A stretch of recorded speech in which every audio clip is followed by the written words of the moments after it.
नमस्कार बच्चों, आज हम क्लास 8 का वर्कशीट नंबर 26 करने जा रहे हैं, जो घन के अभाज्य गुणनखंड विधि द्वारा समझाया गया है।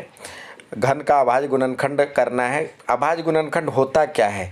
अभाज्य गुणनखंड ये होता है, अभाज्य संख्या पहले सबसे पहले कहते किसको है? जो किसी पहाड़े से, बीच के पहाड़े से न कटे, यानी उसका गुणनखंड सिर्फ एक और अपने आप हो और उसके अलावा कोई भी नहीं हो, तो उसको कहते हैं अभाज्य संख्या। अभाज्य संख्या जैसे 500 का ये दिया हुआ है, 500 का यहाँ पे जो बनाया है ये अभाज्य गुणनखंड है। तो ये देखिए अभाज्य गुणनखंड 2 2 5 5 5 ये करके दिखाया है, यहाँ पे करके दिखाया 500 का। तो ये देखिए 2 2 5 3 बार है, तो अभाज्य संख्या है। ये 2 किसी के पहाड़े में नहीं आता है, ये आपको पता है, जो कि बीच के पहाड़े में नहीं आता है। तो 2 ही एक ऐसी संख्या है जो कि एक और मतलब 2 ही एक ऐसी सम संख्या है जो अभाज्य भी है, बाकी सारी विषम संख्याएं होती है। तो हम बात कर रहे थे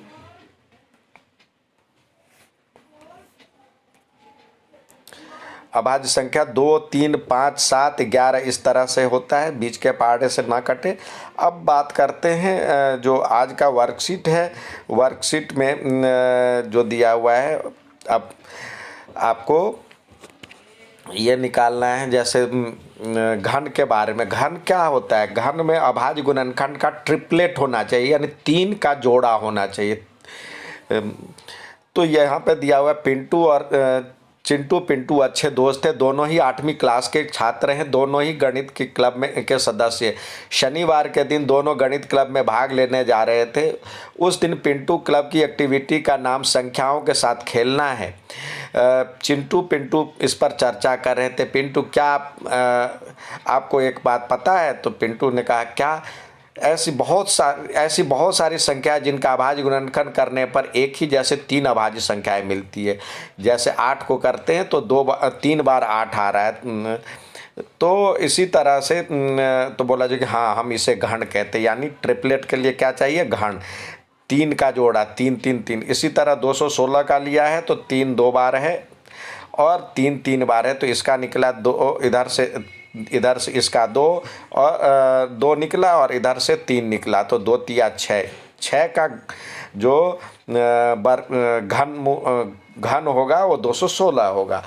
तो अब ये दिया हुआ, आगे दिया हुआ कह रहा है जो कि ये गुणनखंड निकालना है, अभाज्य गुणनखंड निकालना है 33 25 का। आपको एक करके दिखाते हैं। जैसे ये आपको पहले से पता होनी चाहिए, जो कि ये क्लास 6 में पढ़े हुए हैं, जो कि कौन सी संख्या किससे विभाजित हो रही, विभाजन का नियम।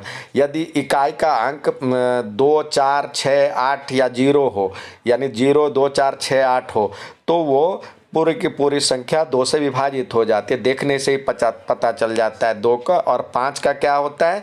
यदि सभी का मतलब वहाँ पे भी 0 या 5 हो, 2 में इकाई का अंक 0 2 4 6 8 हो, तो ये 2 से विभाजित हो रहा है।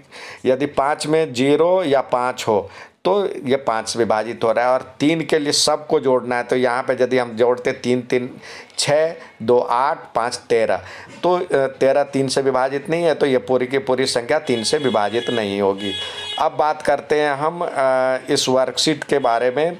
वर्कशीट में जो दिया हुआ 3 3 2 5 का अभाज्य गुणनखंड निकालना है, तो यहाँ पे 5 है, तो हम 5 से एक बार लगा कर देखते हैं, तो 6 पंचे 30 और फिर आया 3 बच गया, 3 पर 2, तो 6 पंचे 30, अब 2 पर 5, 5 पंचे 25, फिर 5 से जा रहा है, 5 से लगा करके देखे, 5 एकम 5, अब 1 और पर 6 16 हो गया, तो 5 तिया 15,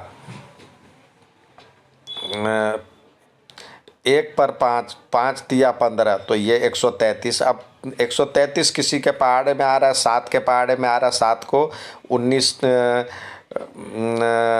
से गुना करेंगे तो ये होता है। और 19 भी अभाज्य संख्या है, तो 33 25 को हम लिख सकते, 3325 को हम लिख सकते हैं 3 गुने 3 सॉरी ये 5, 5 गुने 5 गुने 7 गुने 19। तो इसी तरह आप 27, 17, 28 और 1000 का ऐसे ही निकाल लें। हमें उम्मीद है जो कि आप निकाल लेंगे। अब बात करते हैं जो आगे दिया हुआ है। ऐसे राम के पास तो हमने अभी सीखा क्या, जो कि एक ऐसी संख्या जिनके सभी अभाज्य गुणनखंड 3 के समूह में हो तो उसे घन पूर्णांक कहेंगे, घन संख्या कहेंगे, यानी पूर्ण घन संख्या होगा। राम के पास जूते का एक बॉक्स है जिनकी बीमा 15, 30 और 15 सेंटीमीटर है। तो वो किस प्रकार के बक्सों का उपयोग करे कि एक करके एक घन बनाना चाहता है। तो आप घन बनाने के लिए कितनी बॉक्स की न्यूनतम संख्या चाहिए होगी। अब देखते हैं 15, 30 और 15, 30 और 15 का हम यदि निकालते हैं अभाज्य गुणनखंड, 15 का पहले निकालेंगे तो ये क्या होता है। अब ये बॉक्स है तो लंबाई, चौड़ाई, ऊंचाई तीनों का गुणा होता है। लंबाई गुने चौड़ाई गुने ऊंचाई जो होता है उसका आयतन होगा। तो ये आयतन निकालने के लिए तीनों को गुना करें तो इसके लिए 5 गुने 3, 3 गुने 5, और 30 के लिए यदि करते तो 3 एकम 3 और 10, 5 दूनी 10, 5 गुने 2, और 15, 3 गुने 5, 3 और 5। अब देखें किसका ट्रिपलेट बन रहा है। 5 एक है, 2 है, 3 है। तो ये 5 भाई साहब बाहर आ गए। अब ये 3 का ट्रिपलेट 1, 2, 3, 3 का भी बन रहा है तो ये भी बाहर आ गया। 2 एक ही है तो कितना और 2 चाहिए, 2 और 2 चाहिए तभी ये ट्रिपलेट होगा। तो 2 और 2 यानी 2 गुने 2 चाहिए तो 2 दूनी 4, 4 की आवश्यकता है तो यहाँ पे 4 की आवश्यकता होगी तभी ये ट्रिपलेट बन पाएगा, जोड़ा 3 का जोड़ा बन पाएगा। समझ गए होंगे। अब बात करते हैं जो आज दिया हुआ है सवाल। जैसे ये पूर्ण वर्ग संख्या कौन सी पूर्ण वर्ग संख्या है तो देखेंगे 3 का ट्रिपलेट बन रहा है कि नहीं बन रहा है। 216 को हम यहाँ करेंगे।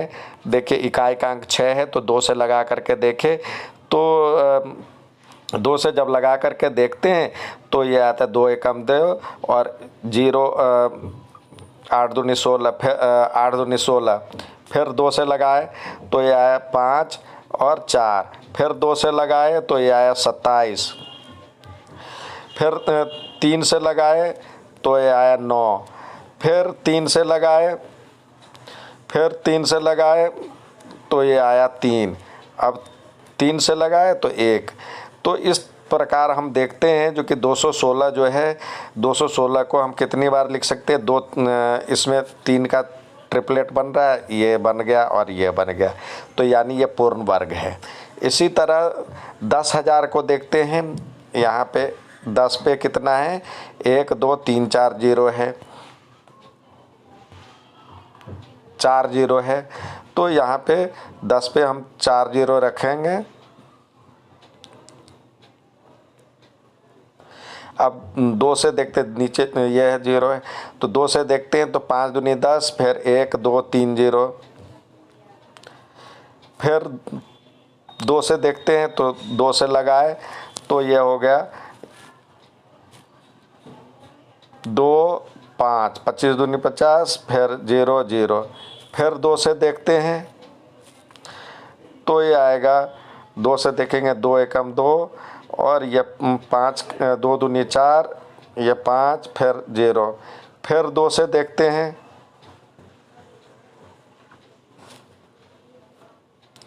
ये आया 6, 2, 5, फिर अब 5 से जाएगा, इकाई का अंक 5 है तो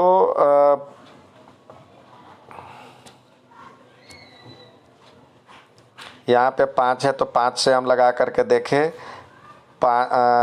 तो ये आया 125, फिर 5 से लगा कर देखते हैं तो ये आया 25, फिर 5 से लगा कर देखते हैं तो ये आया 5। तो अब 5, 1, 2, 3, 4 है, 1, 2, 3, 4 है तो 3 के लिए ही कह रहा था ये। तो ये तो 4 4 बन रहा है तो ये पूर्ण वर्ग नहीं, पूर्ण घन नहीं है। तो इसी प्रकार बाकी के 2 को भी हम करके देखेंगे। जो है 3 का जोड़ा बना रहा है तो ठीक है, नहीं बना रहा है तो वो सही नहीं है, वो पूर्ण वर्ग नहीं है। अब इसी प्रकार आज जो दिया हुआ आज का अंतिम सवाल जो दिया हुआ है, ये कह रहा है वह छोटी से छोटी संख्या ज्ञात करे जिनसे गुणा करने पर पूर्ण घन बन जाए। तो यानी वो संख्या लिखिए जो इसमें 3 का जोड़ा बनाने में कम पड़ रहा है। तो उसको जोड़ा बनाने के लिए 3 का जोड़ा बनाने के लिए कितने और की आवश्यकता होती है। अब जैसे इसमें हम कोई एक संख्या ले लेते हैं, आपके लिए बड़ी संख्या ये है 1188, तो 1 1 8 8। अब 2 से लगा के देखें, 8 आगे, तो ये लगा के 5 दूनी 10 और 1 पर 8, 9 दूनी 18 और 4। अब फिर 2 से जा रहा है तो 2 दूनी 4, 1 और 9, 9 दूनी 18, 1 और ये 14, तो 7। तो इस तरह से